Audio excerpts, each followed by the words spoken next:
What is up, guys? We're back with I did it again! Another episode of Devil on G-string! Alright. Last we left off, we were making a plan for the storage equipment room to spoil Kenan's volleyball tournament. Let's see how it went. Hope it went well. The streets may have been crowded, but tonight is especially odd.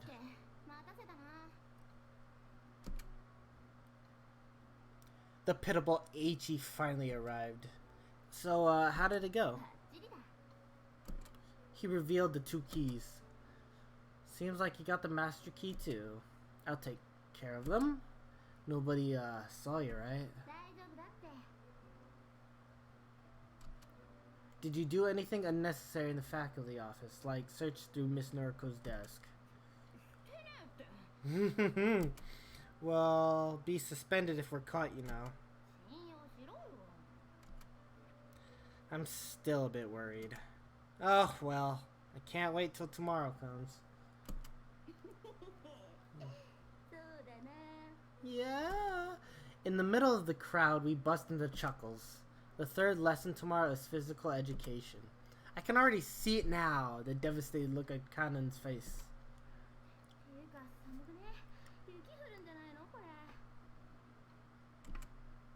Ichi sniffled, his red ears quivering. Oh, wait, Ichi. While we're on the Central Boulevard, I might as well ask him. Have you ever heard of a group called The Boys? Ichi tilted his head and thought for a moment.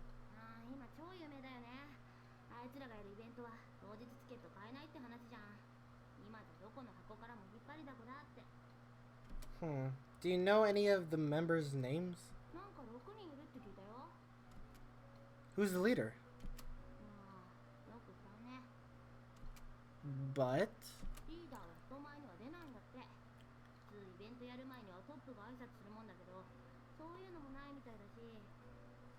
Huh.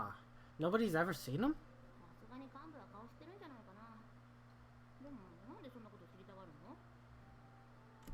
Actually, the girl I'm with right now, she likes these kinds of clubs.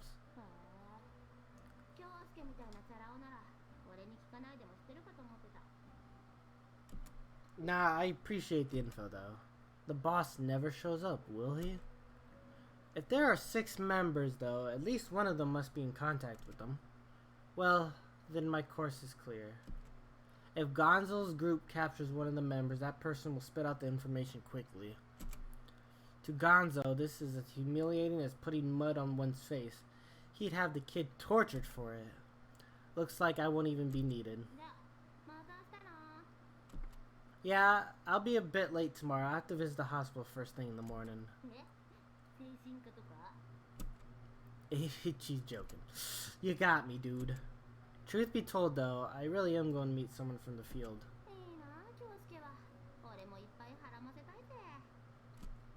He thinks I'm meeting someone from OBGYN. Woof!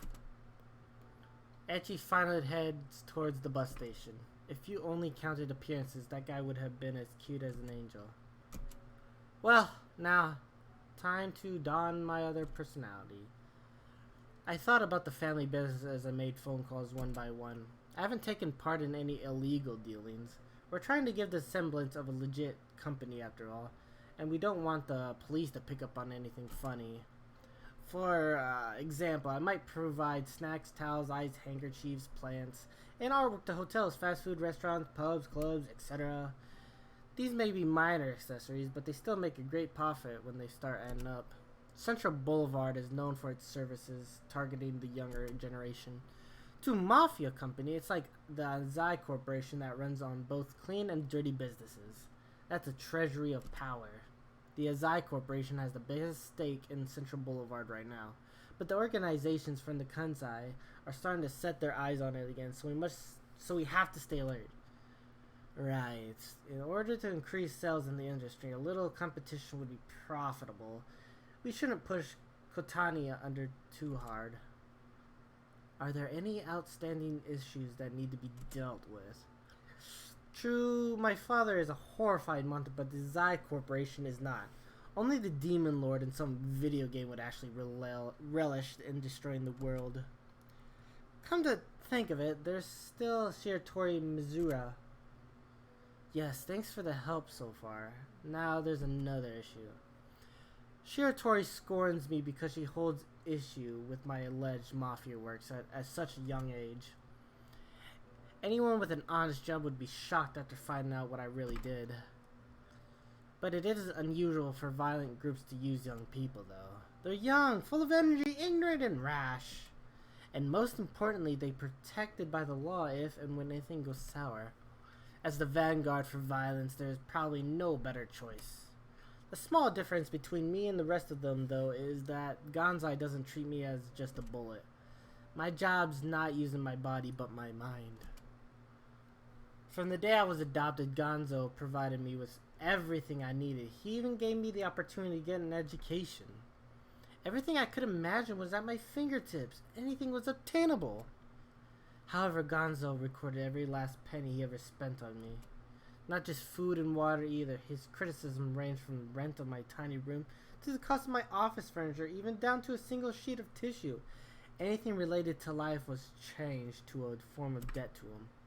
All the costs compounded by steep interest forced me to use my mind to achieve his ends.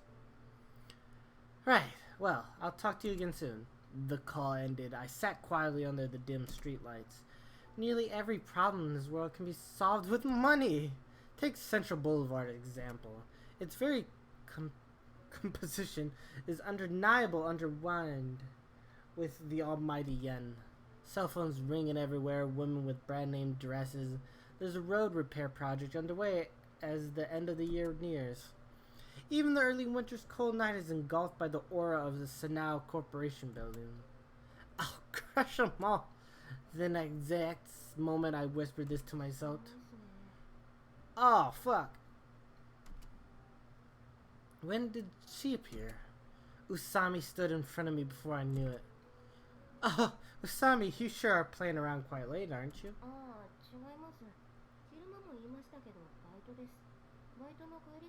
Oh, wow. Really? What would that job be? You weren't listening, were you? I really don't like this girl.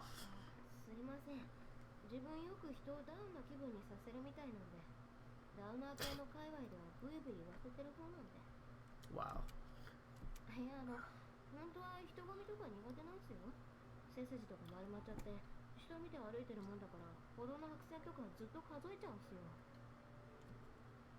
What are you trying to say? Bananas? Enough, I understand. So what is it that you want? Usami tilted her head. My cell phone? You don't have one? It's not just calls. You're not used to communication itself, are you? Clearly, she doesn't know the first thing about herself.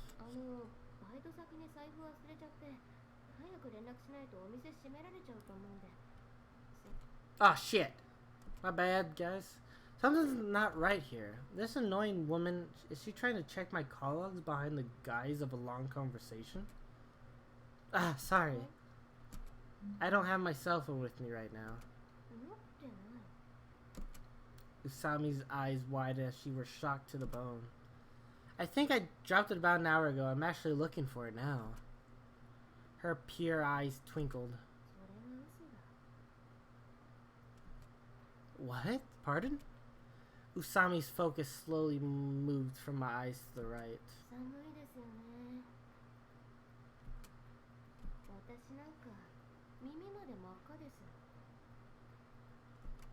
I see.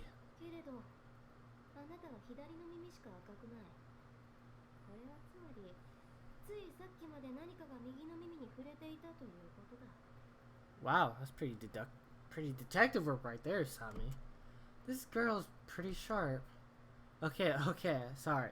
I just wanted to fool around with you. Don't glare at me like that. 右の耳だけ寒さに強い体質なんでとか言われたらギャグで終わってるところでした。 Sorry. I made my usual slack smile. Usami also made a creepy smile. I handed my cell phone over and Usami started dialing immediately. あ、バイトの宇佐美です。ええ、サラサラロングヘアの宇佐美です。店長まだいらっしゃったんですね。よかったです。 She returned to her lazy mood. The more I learn about her, the weirder she gets. Though I will admit that she's a genius at making others feel nervous. Or is it only me that she affects so strongly? I feel like that stare of hers sees everything within me. どうも、終わりました。 Oh, found your wallet? ありました、ありました。店が終わってバナナを冷蔵庫にしまうときに落としちゃったみたいですね。店長が拾っておいてくれましたよ。 You're pretty clumsy. バイトでもかなりどやされてますよ。自慢じゃないですけど。 She started scratching her head lazily. それじゃ、この度はお手数をおかけしまして。 Usami turned her back towards me and continued forward. So, what's your real job? はい。 Usami turned around. Ooh. It might have been my imagination, but Usami seemed a little happy. Working at a fruit stall is a lie, isn't it? Jeez. どういうことですかね。 What's her motive? To keep the flavor properly, one should never refrigerate bananas. That's even more crucial as a salesman than a customer. She must have already recognized this. She's trying to test me. ああ、そうっすね。その通りです。思っちゃいましたか。浅井さんって賢いっすね。何気ない会話の中で嘘を見抜くなんて。 Gotcha! Don't fuck with me. And you, Usami, are such an interesting person. So basically, she never actually had any intention of borrowing my cell phone. あ、いやいや、ほんとすいません。バイト先は内緒ってことで、一つお願いします。 Why is she trying to get close to で me? も、せっかく浅井さんとたくさんお話できましたし、せっかくついでに一つだけいいですかね。 Here it comes. What is it? The next point will be the crux of the conversation. いや、大したことじゃないんですけど。 Usami strained her back slowly as she spoke. 魔王、知らないか。 Maou? Hmm? It's not a word one hears often, so I thought I had misheard her. Usami glared at me with stern eyes. What's Maou? Some demon lord in an RPG video ゲ game? ームといえばゲームかもしれない。 I'm not sure what you mean. If you're looking for a game walkthrough, wouldn't it be better to search on the イ net? ンターネットで所在がわかるほど簡単な敵じゃない。 Enemy? 敵だ。 The lazy ambiance that which had dominated the conversation up until now disappeared in an わ instant. からないか。 Why would I? 私は魔王を追ってこの町に来たんだ。 Are you serious? If so, then the only thing I can think of is that you're a bit mad. 要件はそれだけだ。 Hmm? 私は魔王を探している。それをお前に知っておいてもらいたかった。 I had no reply. Nevertheless, Usami's eyes reflected something beyond mere determination. They reflected absolute hatred. 邪魔をしたな。 Her footsteps vanished into the crowd of Central Boulevard. Usami is looking for something called the Maou? She's probably referring to a specific person. Something feels wrong. Usami may be a strange woman, but she's clearly smart enough to be aware of what she's doing. So then why would she say something that would arouse suspicion of insanity? And why would she say it to me? Time to go home. Even if I think about it, I'll just come up with nothing. Nothing except Usami Haru called herself a hero. A being of justice that subdues the strong and helps the weak. You don't find those kinds of people. If such an extraordinary exception existed, I'd like to see it. It gets on my nerves, even if it was just a joke. As far from me, I'd rather play the role of the devil. All right, guys. I think we're gonna call it there. And we'll read this and see what happens. At the time of day, the region of downtown Tomenbetsu City called Central Business was enveloped in the darkness of night. Row upon row of colossal buildings sheltered the deserted streets from the cold winter air.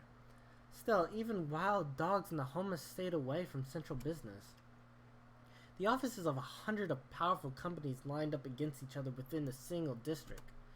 During business hours, famous celebrities from all around the world pass through this area and invariably show up on the media. Some business magazines have gone so far as to call Tomenbetsu Central Business the second largest Japanese economic powerhouse, following Tokyo's business district.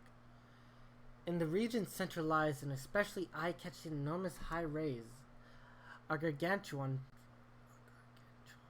tower with 50 stories above the ground and 6 beneath. It was designed with the purpose of overlooking the entire city in mind, a purpose not unlike that of the company it houses. The headquarters of Sinown Corporation, one of Japan's top conglomerates, when the other offices went to slumber, only this firm remained awake. Since they acquired intelligence from agents all around the world, the data simply couldn't be processed within a 24-hour work schedule. In the deepest part of the building stood Maou, the 7th floor beneath the surface, a floor in which should not have existed at all. The hidden chamber.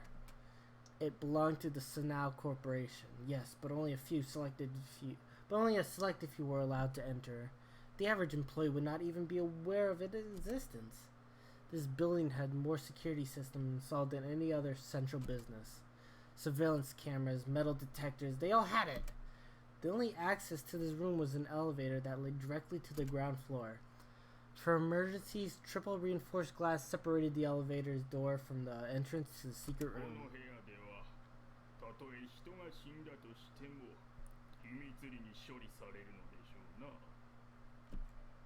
A lone male said this. A man in a double-layered suit who looked to be somewhere in his 50s. A few strands of gray popped out from his head of neatly combed hair. His Azai Corporation ID badge reflected a dull light under the dim fluorescent lamp.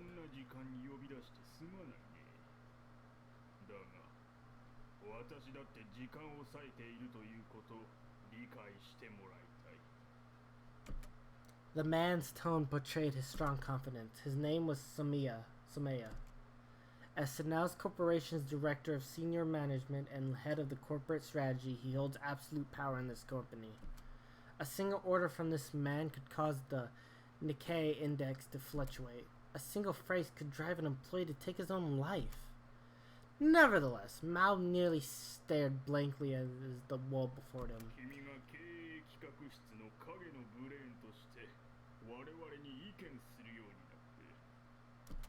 Rather than nodding, Maou calmly rearranged his position.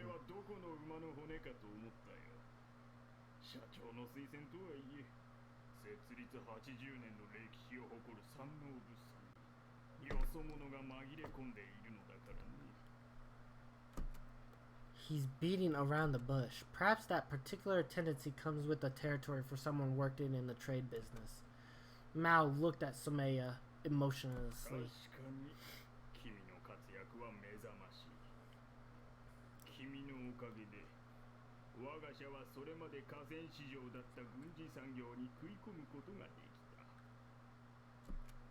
He showed no sign of stopping the praise. However, Maou already sensed the truth lying behind Sumaya's words. Thus, he finally began to speak.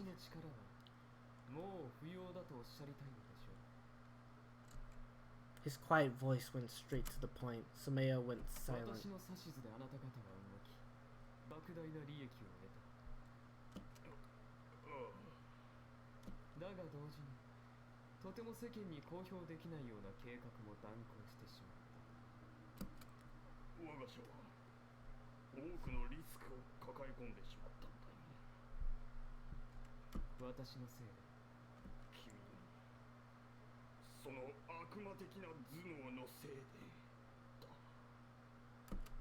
Sumeya's lips quivered. Mao knows. Sumaya may be in position of power with an enormous company, but that only applies to the working of the company itself. With respect to the legal acts planned by Mao, he was a mere greenhorn.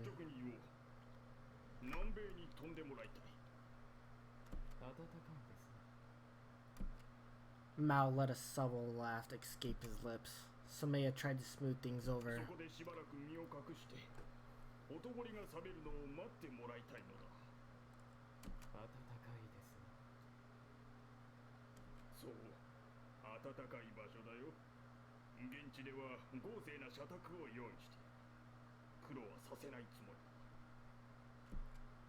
Mao shook his head.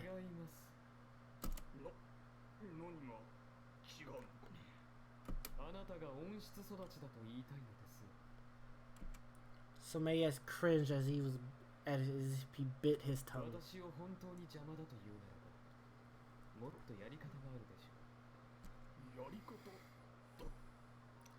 Just then the elevator doors opened.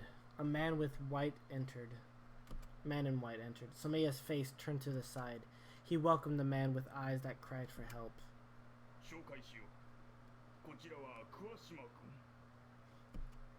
He was a young man that looked to be in his mid-20s.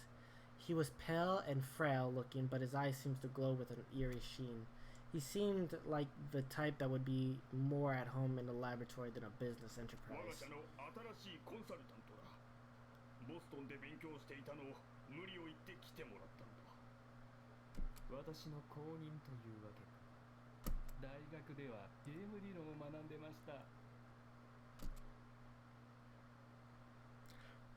Kuwashima spoke in a husky voice.